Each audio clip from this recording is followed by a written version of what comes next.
Haju Salikin bersama Ustadz Helmi Badri Hafizahullah Ta'ala. Ya, dan di kesempatan yang lalu kita memasuki atau pada pembahasan masih melanjutkan bab sholat Jumat ya, syarat-syarat sholat Jumat. Ini sekaligus mengingatkan untuk kita ya, terutama bagi kaum laki-laki ya, untuk ya selalu atau jangan sampai kita pernah meninggalkan sholat Jumat ya, karena kan wajib hukumnya bagi laki-laki sholat Jumat itu ya, apalagi kita jangan sampai kita meninggalkannya 3 kali berturut-turut tanpa udzur ya, tentunya dosa ataupun larangan yang sangat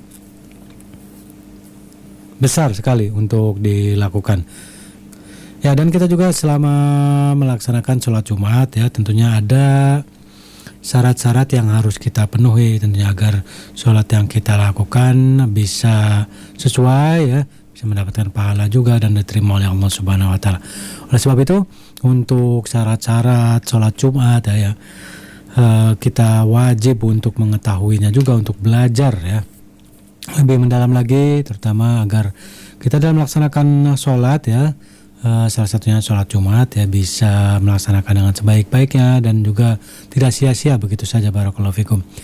Ya, oleh sebab itu jangan sampai Anda lewatkan ya kajian. Salah satunya kita Haju Salikin bersama Ustadz Helmi Badri Hafizahullah Ta'ala. Ya, dan sekaligus kami mengajak Anda mungkin yang berada di wilayah Cirebon Kota dan sekitarnya ya, alangkah lebih baiknya kita bisa menghadiri majelis ilmu sehingga keutamaan yang kita dapatkan juga akan lebih besar ya, dan pahala yang kita dapatkan juga lebih besar apabila kita menghadiri secara langsung kajian-kajian atau majelis-majelis ilmu yang ada di sekitar Anda tentunya. Barakallahu fikum. Dan jangan lupa ya, ketika kita menghadiri majelis-majelis ilmu, jangan sampai kita hanya jiping ya atau ngaji kuping saja ya, tanpa mempersiapkan alat tulisnya ya.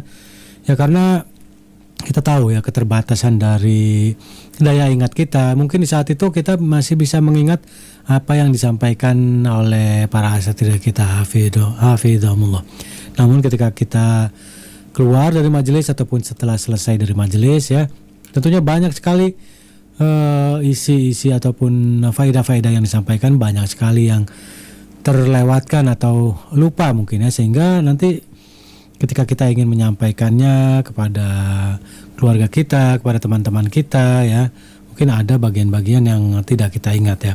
Ya, alangkah lebih baiknya dan tentunya akan lebih baik lagi apabila kita mempersiapkan alat tulis ataupun juga mungkin kita merekam ya apa yang disampaikan oleh asatidzah ya, sehingga ketika kajian telah selesai ya, kita bisa menyimpannya untuk kita susun kembali atau kita sampaikan ya, dan untuk kita murojaah sehingga apa yang disampaikan tidak hilang begitu saja ya. Dan akan lebih baik lagi, atau tentunya ini akan menjadi amal jariah bagi kita apabila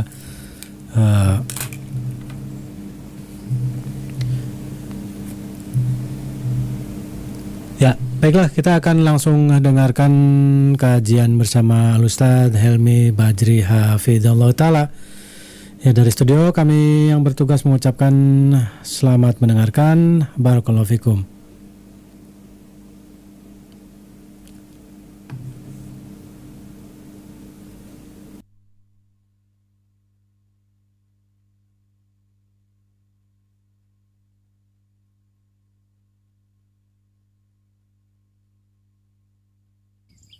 Indah Siar menyiarkan dakwah Islam yang indah dan mudah, melantunkan suara-suara indah dari Murattal Qur'aniyah.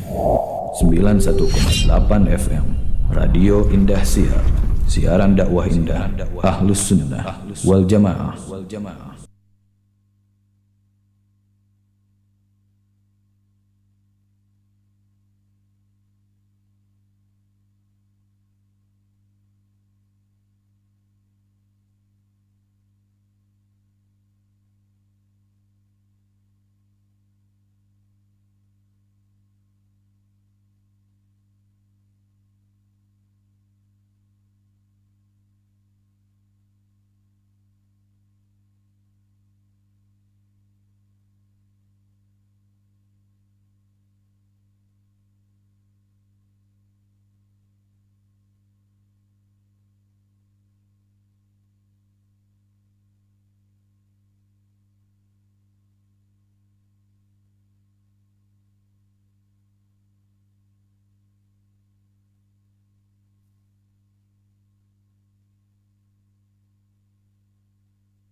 Udah. Bismillahirrahmanirrahim. Alhamdulillah wahdahu la syarikalah wa asyhadu an la ilaha illallah wa asyhadu anna Muhammadan abduhu wa rasuluh sallallahu alaihi wa ala alihi wa sallama tasliman katsira thumma amma ba'd. Kita teruskan kembali insyaallah taala pertemuan kita kali ini, pembahasan kitab Manhajus Salikin di Syekh Abdurrahman Ibn Nasir As-Sa'di rahimahullah ta'ala. Dan kita masih dalam pembahasan Kitabus Shalah, Babu Salati al-Jum'ah. Pembahasan yang telah kita bahas yang diantaranya yaitu tentang sifat syarat-syarat dari melaksanakan salat Jumat, sebagaimana dikatakan oleh Syekh Sa'di rahmatullahi ta'ala alaih, fi'luha fi waktiha, melaksanakan salat Jumat pada waktunya, yakni sama seperti waktu salat al-zuhur. Nah, sebagaimana dikatakan oleh jumhur ulama, yabda min zawal syams hatta akhiri waktu zuhur. Naam. Dan juga firman Allah Subhanahu wa taala bahwa termasuk dari syarat pelaksanaan salat Jumat yaitu dikerjakan pada waktunya. Dalam surat An-Nisa Allah Subhanahu wa taala berfirman, "Inna salata kanat 'alal mu'minina kitaban mawquta." Baik. Wa an takuna biqaryah wa yataqaddamaha khutbatan. Dilaksanakan setelah Jumat bagi mereka orang-orang yang mukim. Kemudian yataqaddamaha khutbatan, didahulukan dengan 2 kali khutbah. Sebagaimana hadis yang pernah kita sebutkan, hadis Ibnu Umar, karena Rasulullah sallallahu alaihi wasallam yakhtubu khutbatain yaqudu bainahuma, hadis muttafaqun alaih. Dan sifat dari khutbah hadis Jabir radhiyallahu taala anhu bahwa Nabi sallallahu alaihi wasallam idza khataba ihmarrat 'ainahu wa 'ala sawtuhu washtadda ghadabuhu hatta ka'annahu mundiru jaysh, seperti panglima perang. Ini sifat dari sifat khutbah, supaya orang-orang memperhatikan. Kemudian memuji Allah Subhanahu wa taala, sebagaimana hal ini yang sering dilakukan oleh Nabi sallallahu alaihi wasallam. Kanat khutbatun Nabi sallallahu alaihi wasallam yaumul jum'ah yahmadullah wa yuthni alaihi. Qala rahimahullahu taala wa qala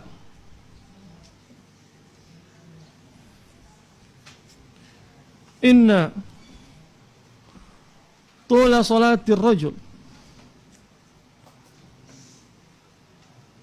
wa qisara khutbatihi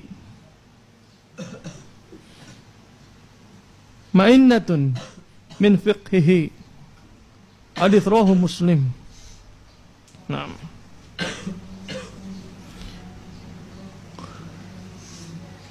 Termasuk dari sifat khutbahnya Nabi sallallahu alaihi wasallam bahwa Nabi sallallahu alaihi wasallam itu ketika khutbah memanjangkan salatnya dan juga memendekkan khutbahnya. Bahkan Nabi sallallahu alaihi wasallam mengatakan bahwa sesungguhnya panjangnya salat seseorang dan juga pendeknya khutbahnya ma'innatun.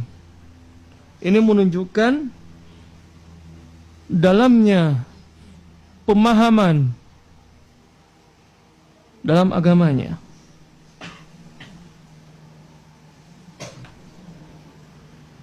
tanda-tanda bahwa dia memahami dari agamanya. Nah, karena ini yang dilakukan oleh Nabi sallallahu alaihi wasallam.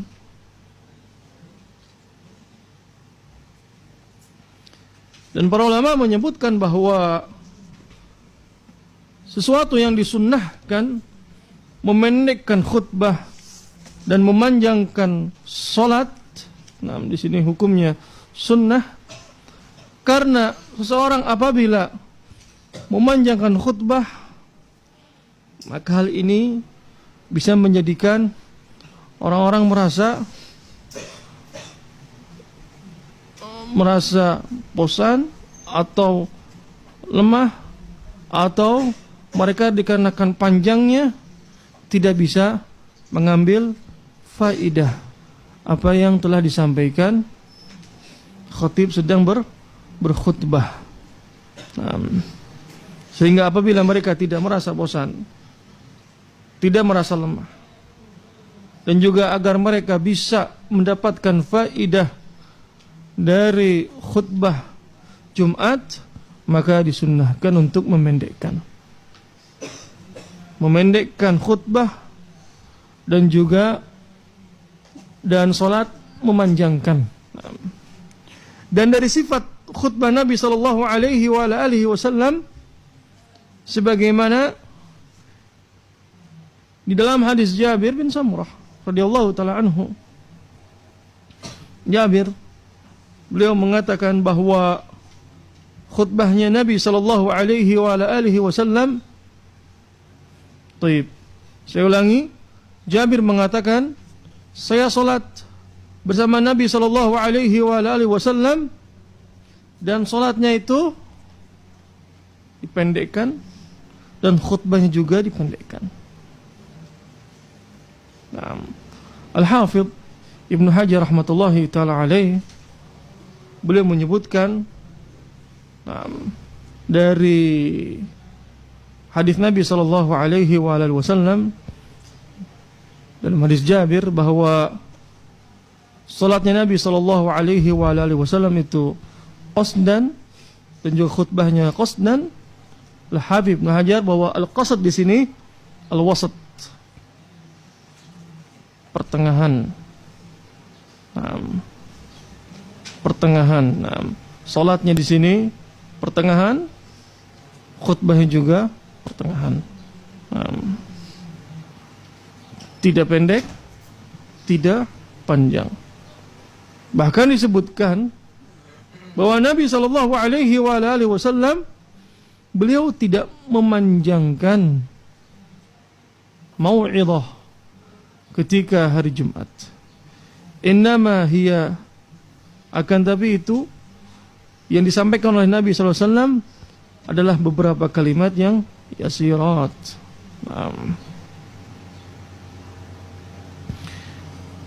Dan memendekkan khutbah di sini dengan mendatangkan dari maksud tujuan agar tersampainya apa yang disampaikan oleh khatib kepada orang yang mendengarkan dari mau'idhah, yaitu agar mereka bisa memahami, apa yang disampaikan oleh al-khatib. Memahami apa yang disampaikan oleh al-khatib. Tentunya apa yang disampaikan juga sesuatu yang bisa dipahami. Tidak setengah, misalkan ada sesuatu permasalahan yang dia bahasanya setengah sehingga bisa membingungkan orang yang mendengarkannya, akan tapi penyampaian yang sempurna walaupun pendek tapi padat. Karena apa yang diucapkan oleh Nabi sallallahu alaihi wasallam dari hadis Nabi sallallahu alaihi wasallam, kalimat yang sedikit tapi mempunyai makna yang sangat luas sekali. kalimat yang sedikit tapi mempunyai makna yang luas sekali. Banyak sekali dari hadis Nabi sallallahu alaihi wasallam. Kadang kita bisa mendapatkan Nabi sallallahu alaihi wasallam ketika ditanya oleh sahabatnya, "Ya Rasulullah, ausini." Qala la taghdab. Qala ausini, ulangi, la taghdab. Ausini, la taghdab. Kalimat la taghdab di sini ini mempunyai makna yang luas.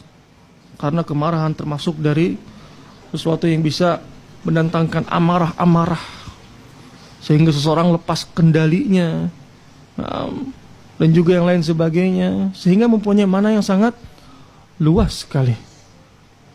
Mempunyai makna yang luas sekali. Taib. Kemudian Nabi sallallahu alaihi wasallam ketika mengatakan termasuk dari pemahaman seseorang yang memendekkan khutbah dan memanjangkan salatnya, memanjangkan salat di sini, wal murad binisbah ila khutbah. Binisbah ila khutbah. Memanjangkan di sini yakni tidak memberatkan kepada makmumnya. Panjangnya itu standar. Alhamdulillah. Panjang itu standar. Yakni sebagaimana dalam hadis-hadis Nabi sallallahu alaihi wasallam bahwa Nabi sallallahu alaihi wasallam menyebutkan apabila di antara kalian salat falyukhaffif, apabila kalian salat menjadi imam, saya ulangi, apabila kalian menjadi imam falyukhaffif, ringankanlah, karena di belakang kalian itu ada orang yang lemah, ada orang yang mempunyai keperluan, ada orang yang sakit. Sehingga falyukhaffif ketika menjadi imam. Falyukhaffif di sini tentunya seseorang bukan mempercepat salatnya, tetap sempurna rukuknya, sujudnya. Dan seseorang di sini ketika memanjangkan salatnya, salat dengan sempurna juga dan tidak memberatkan kepada makmum. Karena Nabi sallallahu alaihi wasallam yang sering dibaca ketika beliau menjadi khatib Jumat, beliau membaca surat Al-A'la, beliau membaca surat Al-Ghashiyah, beliau membaca surat Al-Jum'ah, Al-Munafiqin. Ini yang dibaca oleh Nabi sallallahu alaihi wasallam ketika beliau menjadi imam khutbah. Dan ini bacaan-bacaan yang sedang. Al-A'la, Al-Ghashiyah termasuk bacaan-bacaan yang sedang. Taib. Qala rahimahullahu ta'ala, wa yustahabbu ayakhtuba ala mimbar, dan disunnahkan seseorang untuk khutbah di atas mimbar. Apa dalilnya? Hadis Nabi sallallahu alaihi wasallam sebutkan di dalam hadis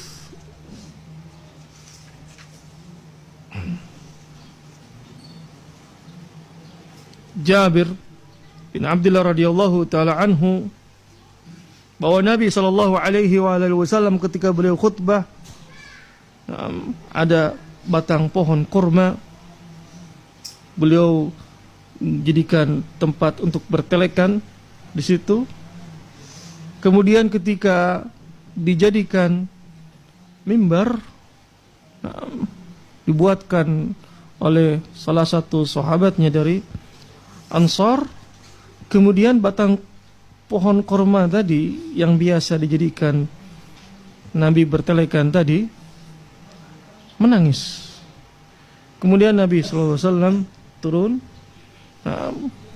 Ketika sudah khutbah, beliau memegang batang pohon kurma tadi. Hal ini sebagaimana dikatakan oleh Syekh Utsaimin rahmatullahi taala alaih kisah dari batang pohon korma yang menangis. Menangisnya di sini bahwa batang pohon korma tadi biasa dipakai oleh Nabi sallallahu alaihi wasallam ketika Nabi sallallahu alaihi wasallam bertelekan di batang pohon korma tadi. Ketika sahabat membuat mimbar, batang korma, pohon korma tadi menangis. Bahkan disebutkan menangisnya seperti unta yang sedang bunting. Unta sedang bunting mau melahirkan, teriak-teriak. Bahkan disebutkan oleh Syekh Utsaimin rahmatullahi taala alaih bahwa menangis seperti anak kecil yang merintih, menangis. Karena Nabi Shallallahu Alaihi Wasallam tidak khutbah lagi di sisinya.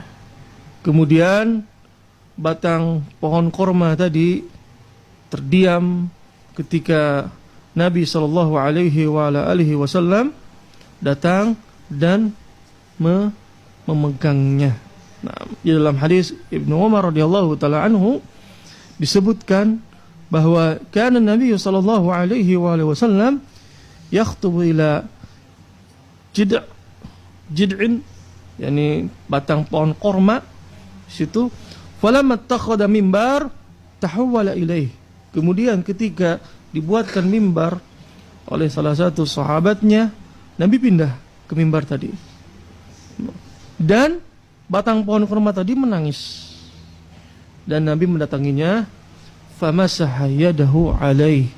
Kemudian Nabi SAW mengusapnya, memegangnya, sehingga terdiamlah tadi batang pohon korma. Dan ini dikatakan oleh Syekh Utsaimin rahmatullahi taala alaih termasuk dari mukjizatnya Nabi sallallahu alaihi wasallam, bahwa rintihan pohon korma itu menangis ketika ditinggalkan oleh Nabi sallallahu alaihi wasallam, karena Nabi sallallahu alaihi wasallam, karena batang pohon korma tadi sudah tidak dipakai lagi untuk berkhutbah, sehingga rindu kepada Nabi sallallahu alaihi wasallam. Kemudian Syekh Utsaimin menyebutkan bahwa dengan turunnya Nabi sallallahu alaihi wasallam kemudian memeluk batang pohon korma tadi, akhirnya terdiam batang pohon korma tadi dari tangisan dan teriakannya. Dan hadisnya cukup panjang. Hadisnya cukup panjang, kisah batang pohon korma yang menangis karena sudah tidak dipakai oleh Nabi sallallahu alaihi wasallam untuk dijadikan beliau khutbah, rindu kepada Nabi sallallahu alaihi wasallam. Baik, kita cukupkan pertemuan kita sampai di sini. Insyaallah taala kita akan teruskan kembali pembahasan kita masih dalam pembahasan tentang sifat khutbahnya Nabi sallallahu alaihi wasallam. Wa sallallahu ala nabiyyina Muhammad wa ala alihi wa ashabihi wa sallama tasliman katsira. Subhanakallah bihamdik, asyhadu an la ilaha illa anta astaghfiruka wa atubu ilaik. Assalamualaikum warahmatullahi wabarakatuh.